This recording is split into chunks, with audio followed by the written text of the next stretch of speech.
Bonjour mesdames et messieurs, bienvenue sur Quelle Fantasy, épisode 20. Aujourd'hui, on va passer direct au sommaire, mais une étape extraordinaire aujourd'hui. C'est là qu'on aime le vélo. Sur une étape comme ça nous a rappelé le vélo de nos grands-parents, arrière-grands-parents, en parlant ceux qui regardaient la télé. C'est du cycliste à l'ancienne aujourd'hui, ce qui s'est passé. Voilà, le sommaire, vite fait, le débrief de cette étape 20, aussi les favoris, et le profil de l'étape demain, 21. Voilà, alors on va embrayer déjà sur l'étape d'aujourd'hui. Ça a quand même été magnifique aujourd'hui, avec quand même une échappée qui a pas mis longtemps à se constituer, hein. Ça a mis 30 minutes exactement, mais quand même une échappée de 30 coureurs sur la première partie d'étape, avant le premier col de première catégorie, où là ça fait l'écrémage. Mais il y avait un sprint intermédiaire, il y avait dans cette échappée Driss de Bonte, Rémi Rocha, exactement, excusez-moi, je perds le nom. Van Aert aussi.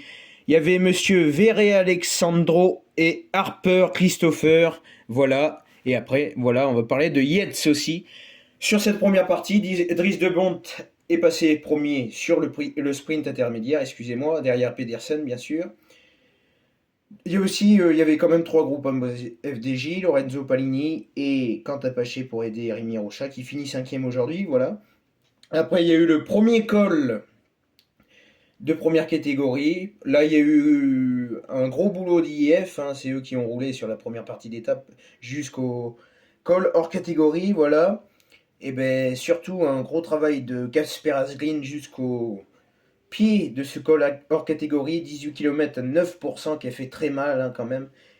Et l'échappée comptait déjà 10 minutes après le premier col, voilà. Il y avait Sylvain Moniquet, bien sûr, l'ancien dans l'échappée aussi, l'ancien porteur du maillot à pois lors de la première étape, qui avait été chercher les points. Voilà, mais sinon, ce col hors catégorie a fait très mal, et dès les premiers mètres de ce col, eh ben, c'est l'attaque de Chris Harper dans l'échappée qui a fait très mal, suivi par, bien sûr, Alexandro, alors excusez-moi, j'ai perdu le nom, Verre Alexandro, bien sûr, le coureur italien de la formation Arkea Samsic. Voilà, sinon, Rémi Rocha, c'est lui qui avait testé l'échappée, mais incapable de suivre les deux fuyards après. Voilà, sinon, le peloton, eh ben là, gros écrémage, gros boulot. C'était un sprint sur le premier kilomètre de la formation IF et attaque de Carapaz. Et là, il y avait que Isaac Del Toro dans un premier temps dans la roue. Tous les favoris, les autres favoris pouvaient pas suivre et Bernal était déjà à l'agonie. Voilà, sinon, il s'était suivi après par Yates qui attaquait, Derek J qui a essayé, mais il a gardé son rythme sur toute la montée.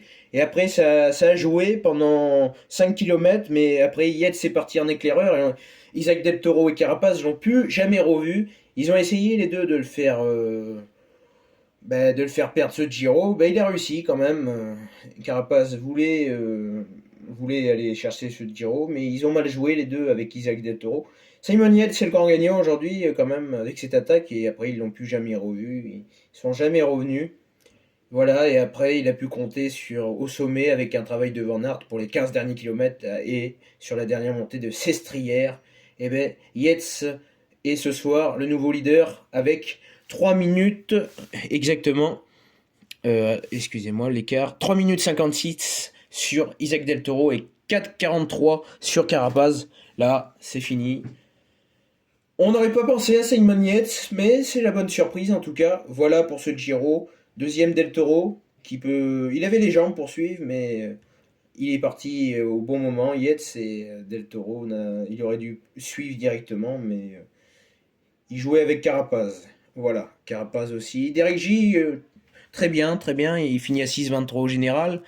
Mais il a fait un très beau Giro. Il a gardé son rythme aujourd'hui. Et il finit quand même avec les principaux favoris. C'est après, ils ont été rejoints dans la vallée.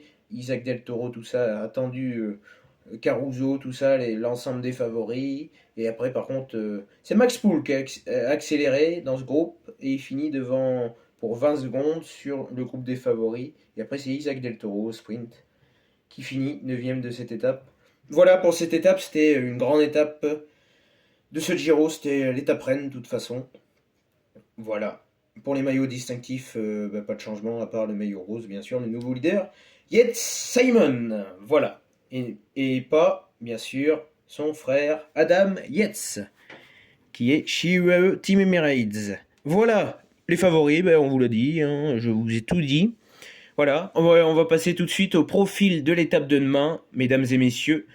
Dans quelques instants, on va passer... Alors, excusez-moi, on va passer directement... Alors, hop, hop, hop. Demain, c'est une étape de sprint. Alors, c'est 100% sprint demain, mesdames et messieurs, avec quand même un gros travail des Lidl Trek demain, je pense, pour Mats Pedersen, Cadengrove, voilà, qui essayera. Et voilà, pour l'ensemble des favoris pour demain, il y aura aussi Olaf Koy qui va essayer, ou Van Aert.